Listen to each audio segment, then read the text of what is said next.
दोस्तों आज के इस वीडियो में हम डिस्कस करने वाले हैं आपके BSc third year 6 semester zoology के पेपर फर्स्ट का यूनिट सेकंड, जिसका टाइटल है पॉपुलेशन जेनेटिक्स। और इस यूनिट में जो पहला टॉपिक है वो है micro evolution and macro evolution. तो अगर हमको माइक्रो इवोल्यूशन और मैक्रो इवोल्यूशन के बारे में जानना है तो उसके पहले हमको जानना होगा कि एलील फ्रीक्वेंसी और जीनोटाइप फ्रीक्वेंसी क्या है, क्योंकि जब तक आप एलील फ्रीक्वेंसी और जीनोटाइप फ्रीक्वेंसी नहीं जानते तब तक आपको माइक्रो इवोल्यूशन और मैक्रो इवोल्यूशन समझ में नहीं आएगा। तो आज के इस वीडियो में सबसे पहले हम जानेंगे कि एलील फ्रीक्वेंसी होता क्या है और एलील फ्रीक्वेंसी से जुड़े हुए कुछ क्वेश्चन सॉल्व करेंगे, ताकि आने वाले दिनों में आपको जितने भी यूनिट सेकंड से रिलेटेड टॉपिक है वो अच्छे से समझ में आ जाए। तो अगर हम बात करते हैं इवोल्यूशन की, evolution is the changes in gene frequency of A population. तो यहाँ पर आप देख रहे हैं कि इवोल्यूशन क्या है। जब किसी पॉपुलेशन के जीन फ्रीक्वेंसी में चेंज होता है उसी को हम बोलते हैं इवोल्यूशन। अब यहाँ पर बात आती है कि पॉपुलेशन क्या होता है और पॉपुलेशन में जीन फ्रीक्वेंसी चेंजेस कैसे होते हैं। तो पहले समझते हैं कि पॉपुलेशन क्या होता है। A population is a group of organism of the same species और related species which are live in a particular geographical area and have the capability of interbreeding। कहने का मतलब है कि पॉपुलेशन जो होता है एक ही प्रकार के जातियों या उनसे संबंधित जातियों का समूह होता है जो कि एक पर्टिकुलर जियोग्राफिकल एरिया में रहते हैं और उनके बीच जनन या फिर इंटरब्रीड करने की क्षमता होती है।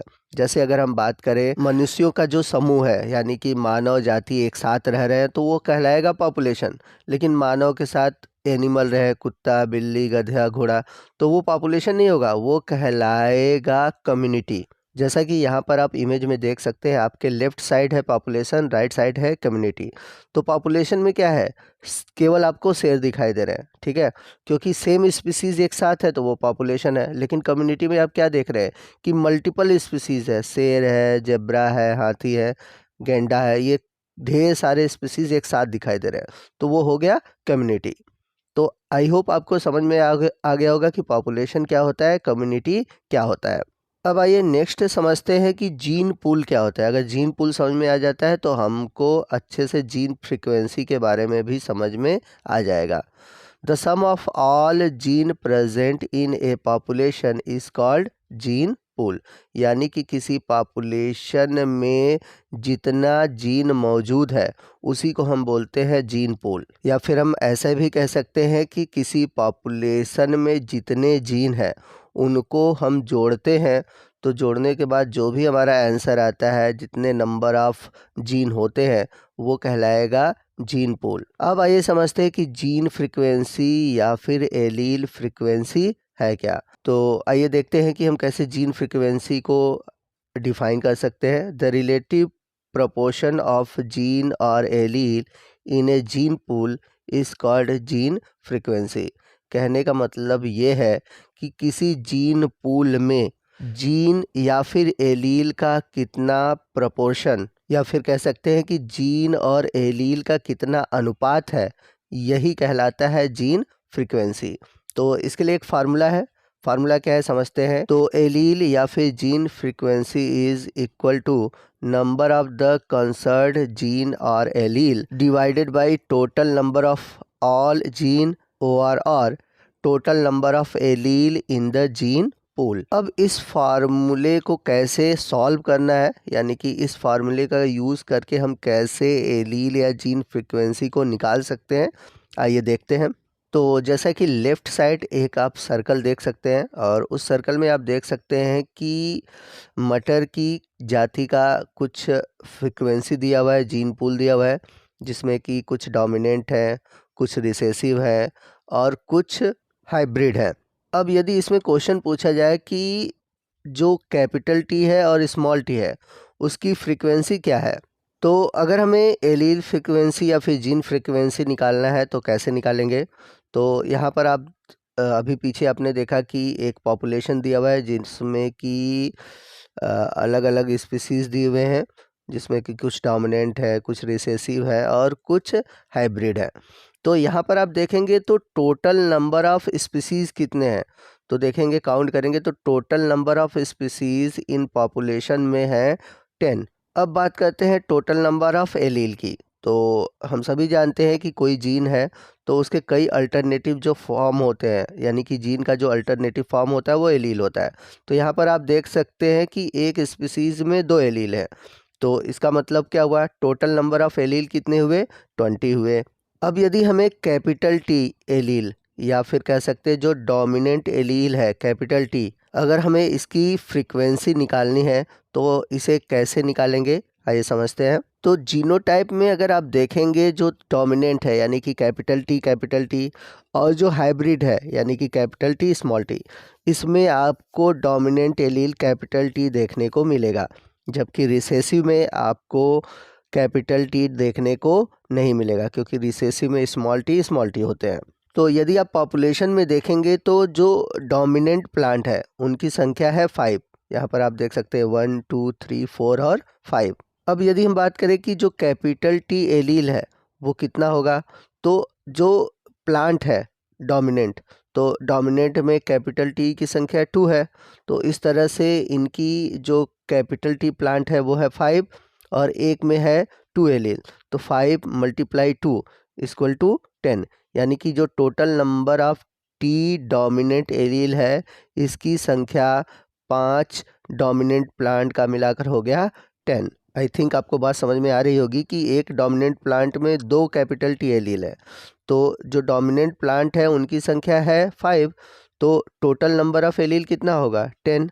अब बात करते हैं जो नंबर ऑफ हाइब्रिड प्लांट है यानी कि कैपिटल टी और स्मॉल टी है, इनकी संख्या है 3, यहाँ पर देख सकते हैं 1 2 एंड 3। अब यदि हमें हाइब्रिड प्लांट में कैपिटल टी एलील पता करना है तो हम सभी जानते हैं कि हाइब्रिड में केवल एक ही कैपिटल टी होता है, तो यहाँ पर जो हाइब्रिड प्लांट है उनकी संख्या केवल 3 है, तो कैपिटल टी एलील की संख्या कितनी होगी, 3 ही होगी।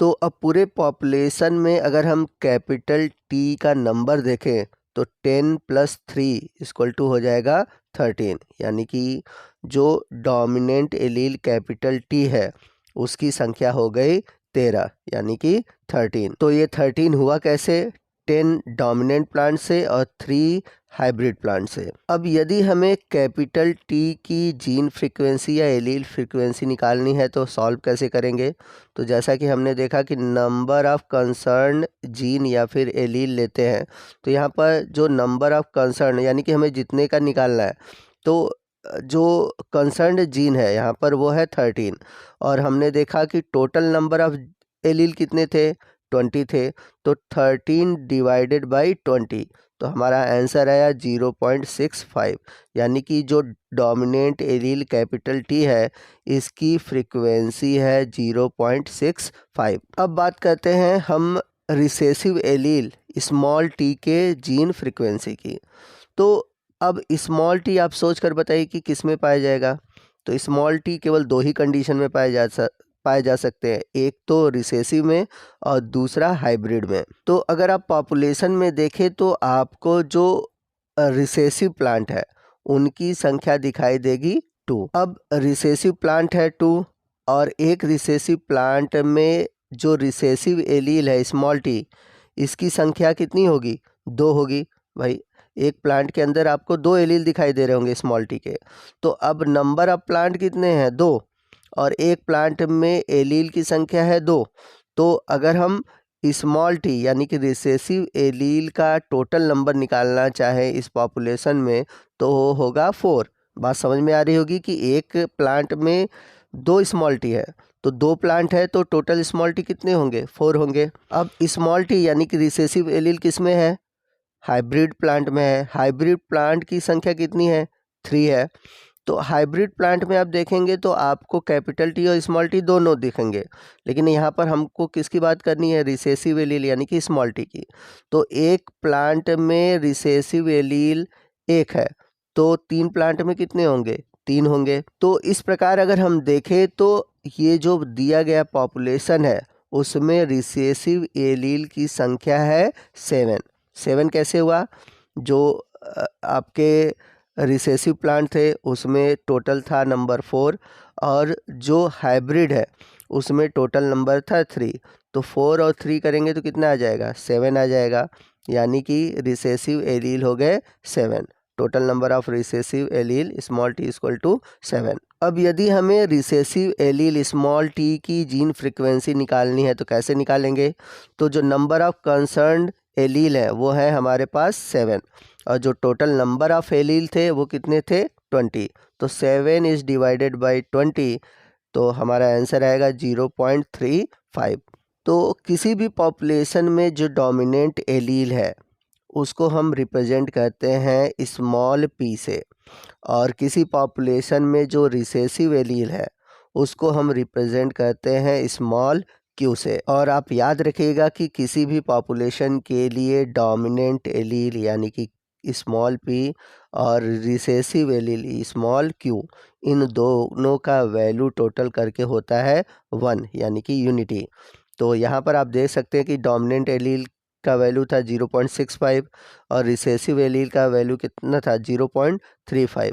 अगर हम दोनों को जोड़े यानी कि p प्लस q करें तो हमारा आंसर कितना आएगा, 1 आएगा। तो दोस्तों इस तरह से हमें निकालना है जीन फ्रीक्वेंसी या फिर एलील फ्रीक्वेंसी।